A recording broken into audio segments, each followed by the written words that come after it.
Today, we're diving deep inside our own cells to look at their incredible, hidden infrastructure. We're talking about microtubules. Think of them as cellular superhighways that are constantly being built up and torn down, literally in the blink of an eye. Let's get right into it. I mean, really think about that for a second. This isn't about building something permanent like a bridge. It's about a system so incredibly dynamic that it can completely rewire itself based on what the cell needs at any given moment, whether that's splitting in two or just shipping a package from one side to the other. All right, so first things first, what exactly are these things? Well, the best way to picture them is as the cell's internal highway system. It's this super complex network that provides both shape and structure, but also acts as the main transport route for everything. So at their core, they're these long, hollow cylinders. In fact, they're the biggest pieces of the cell's internal skeleton, or cytoskeleton.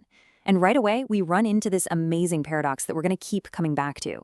They have to be rigid, strong enough to hold the cell's shape, but also incredibly dynamic, able to change on a dime. So how on earth does a cell build something so strong, yet so adaptable? Well, it all comes down to a really simple repeating building block. Let's walk through how it all gets put together. It's actually a pretty elegant process. It all starts with this one little protein pair, called an alpha/beta-tubulin dimer. Think of it like a single Lego brick. These bricks snap together, head to tail, over and over to form a long single strand. That's a protofilament. And then 13 of these strands line up next to each other in a circle, and that creates the final hollow tube, our microtubule highway. Now, because those tubulin bricks always snap together in the same direction, the final highway has two very different ends. It's not symmetrical. One end, which we call the plus end, is where new blocks are added super fast. The other end, the minus end, is much, much slower. And this difference, this polarity, is absolutely critical. It's what turns the highway into a one-way street, and that's going to be key in a minute. Okay, so we know how they're built. Now we get to the really wild part, their dynamic nature. How do they grow, shrink, and sometimes just flow through the cell? The whole secret to all this action is a tiny energy molecule called GTP. You can think of it as the fuel for all this construction. Every new tubulin dimer that gets added to the microtubule arrives carrying a fresh molecule of GTP, kind of like a fully charged battery. After a little while, that GTP gets used up, turning into GDP, and that simple switch from full battery to used up is what determines everything. This brings us to the first of two really important behaviors, dynamic instability. The key word here is stochastic, which is just a fancy way of saying it's random and unpredictable. A single microtubule can be growing along just fine, and then suddenly, with no warning, it can switch and just catastrophically fall apart. It's a very dramatic, all-or-nothing kind of process. Now, the second behavior is something called treadmilling, and this is way less chaotic. Imagine a conveyor belt. New blocks are being added to the plus end at the exact same speed that old blocks are falling off the minus end. So what's the result? The microtubule itself can actually move, kind of like a tank tread, but its total length stays exactly the same.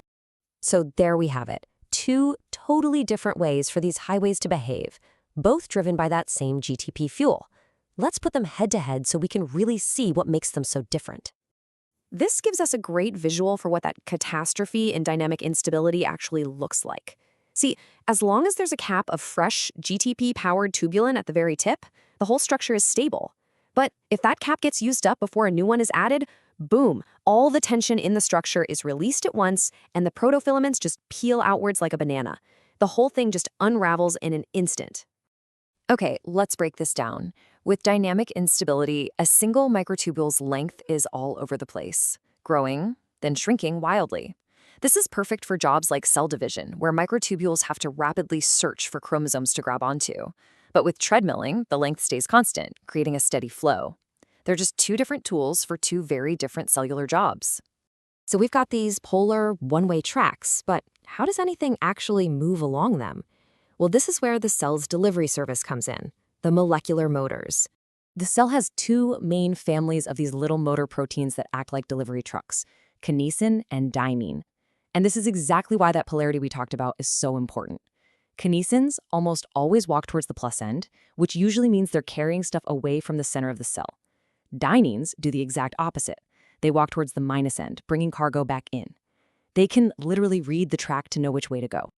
Look, I know this can feel like we're really in the weeds, but understanding these tiny dynamics is absolutely fundamental to understanding our own health and what happens when things go wrong.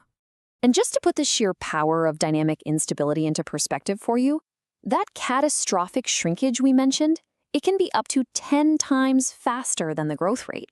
This is not a gentle disassembly. It is an explosive, high-energy event, and the cell's ability to control this power is everything. So when this finely tuned system breaks, the consequences are, well, they're severe. A lot of chemotherapy drugs like Taxol work by essentially freezing these microtubules in place, which stops cancer cells from being able to divide. And in Alzheimer's disease, a protein called tau, which is supposed to stabilize these highways in our neurons, actually falls off. The highways collapse, and the tau proteins clump together, forming the famous toxic tangles. And that really leaves us with a pretty incredible thought. We are just beginning to learn how to manipulate these fundamental cellular machines.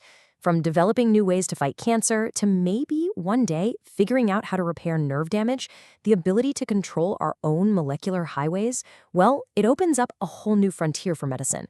What do you think is next?